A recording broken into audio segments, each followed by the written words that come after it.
নমস্কার বন্ধুগণ, আমি অনেকদিন পর চলে এসেছি নতুন একটা ভিডিও নিয়ে। চিংড়িগুলোর সাইজটা দেখেছেন? এগুলো কিন্তু এদিককার চিংড়ি না, এগুলো আমার মামা বাড়ির চিংড়ি। মানে আমার মামা বাড়ি তো দীঘার কাছে, ওখান থেকে আমার মাসি অনেক ভালোবেসে এই চিংড়িগুলো আমাকে ভেজে পাঠিয়েছিল। তাই আজকে নিয়ে চলে এসেছি রেসিপি চিংড়ি মাছের মালাইকারি। এই রেসিপিটা খুবই কমন, কিন্তু স্পেশাল এখানে আমার কাছে চিংড়ি মাছটা। এই চিংড়িগুলো খুবই অসাধারণ খেতে ছিল। ভিডিওটা আমার বানানোই ছিল, 2 সপ্তাহের ওপর হয়ে গেল, আমার বোন এসে চলেও গেছে। ভিডিওটা এডিট করে আর আমার দেওয়া হয়নি, সরি তার জন্য। আর বকবক করতে করতে আমি রান্নাটা শুরু করে ফেলেছি। আমি প্রথমে কড়াইতে দিয়ে দিয়েছি সর্ষের তেল, তার মধ্যে গরম মশলা ফোড়ন দিয়েছি, খুব বেশি দিইনি, শুধু দারচিনি দিয়েছি কারণ আমি গুঁড়ো ইউজ করব। এবার আমি দিয়ে দিয়েছি পেঁয়াজ বাটা। পেঁয়াজ বাটাটাকে একটু কালার চেঞ্জ হওয়া পর্যন্ত ভেজে নিতে হবে। হালকা পিঙ্ক রেড এরকম টাইপের কালার হতে দেখুন শুরু করেছে, তখন আমি আদা রসুন নুন আর বাকি গুঁড়ো মশলাগুলো দিয়ে দেব। আদা রসুনটা দেওয়ার সাথে সাথে গুঁড়ো মশলাগুলো দিয়ে দিলে মশলাগুলো দানা দানা হয়ে মুখে পড়ে না, ভীষণ ভালো মিক্স হয়ে যায়। যত প্রথমের দিকে গুঁড়ো মশলা দেওয়া যায় তত ভালো, মশলাগুলো গুলে দিতে পারলে আরো ভালো। আমি তাড়াহুড়োর মধ্যে গুঁড়ো গুঁড়োই দিয়ে দিয়েছি, দিয়ে একটু জল দিয়ে দিলাম, দিয়ে কড়াইতেই গুলিয়ে ভালো করে মিক্স করে নিচ্ছি।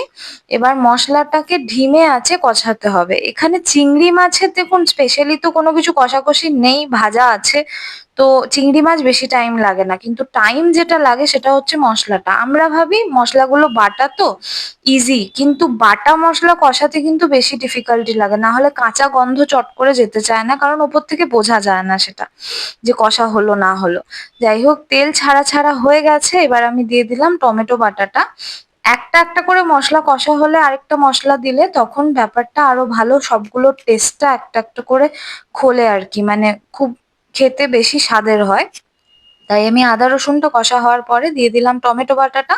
টমেটোর সাথে একটু কাশ্মীরি লঙ্কা দিয়ে আমি বাটি, তাতে করে কালারটা ভীষণ সুন্দর আসে, কারণ আজকালকার টমেটোতে তো টকটকে লাল কালারটা আসে না। এবার আমি দিয়ে দেবো হচ্ছে নারকেলের দুধ, টমেটো থেকে পুরো তেলটা ছেড়ে গেছে।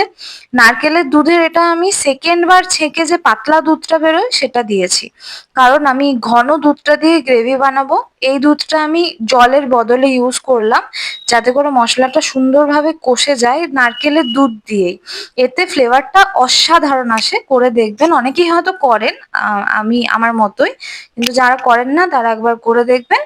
আর এইটা পুরো ড্রাই করে নেব আমি, পুরো ড্রাই করে নিলে মশলাটা মানে দুধটা পুরো মিক্স হয়ে যাবে, ঢুকে যাবে মশলার মধ্যে। এবার আমি দিয়ে দেবো ঘন নারকেলের দুধটা। এই ঘন দুধটা আমি কিন্তু ড্রাই করব না, কারণ এটা আমি গ্রেভিতে যাতে এটারই স্বাদ থাকে, তাই জন্য আমি এটাকে গ্রেভি গ্রেভি রেখে দেবো। মশলাটা একদম কষা ডান। এবার শুধু গ্রেভিটার জন্য আমি ঘন দুধটা দিলাম আর বাটি ধোয়া জলটা দিয়ে দিলাম। এবার এটাকে খুব সুন্দর করে মিক্স করে নেবো, একটু কালারটা চেঞ্জ হবে ততক্ষণ অবধি, যাতে বোঝা যায় যে মশলাটা ভালো করে দুধের মধ্যে মিক্স হয়ে গেছে। আমার মোটামুটি রান্না কমপ্লিটের দিকে, এবারে স্বাদ মতো নুন মিষ্টিটা আমি দিয়ে দেবো। আর এই রান্নাটা ঝাল একদমই হয় না, এটা ঘটি বাড়ির একটা মিষ্টি মিষ্টি সফট খুব সুন্দর রান্না, ফ্লেভারফুল রান্না। এটা খুবই ভালো লাগে খেতে, কিন্তু স্বাদটা ভীষণ মৃদু স্বাদ হয়, এটার ঝাল ঝাল হয় না। আর এবার আমি দিয়ে দিলাম ভাজা চিংড়ি মাছগুলো। চিংড়ি মাছগুলো আস্তে আস্তে দিয়ে একটুখানি মিক্স করব, মিক্স করে গরম মশলা আর ঘি দিয়ে নামিয়ে নেব।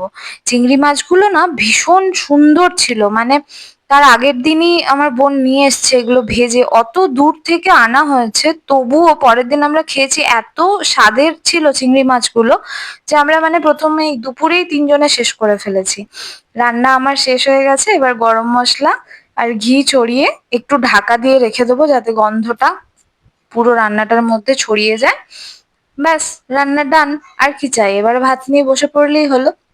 আমি এই কনসিস্টেন্সিটা রেখেছি, আপনারা চাইলে আর একটু ঝোলও করতে পারেন। মাসিকে অনেক অনেক অনেক ভালোবাসা। মাসির বানানো আচার, মাসির এই পাঠানো এইসব ছোট ছোট জিনিস ছাড়া আমি একদমই অচল, আরো পাঠাবে প্লিজ। আর আপনারাও আমার চ্যানেলটা লাইক কমেন্ট শেয়ার সাবস্ক্রাইব সব করে দেবেন। ভিডিও দেখার জন্য ধন্যবাদ, টাটা।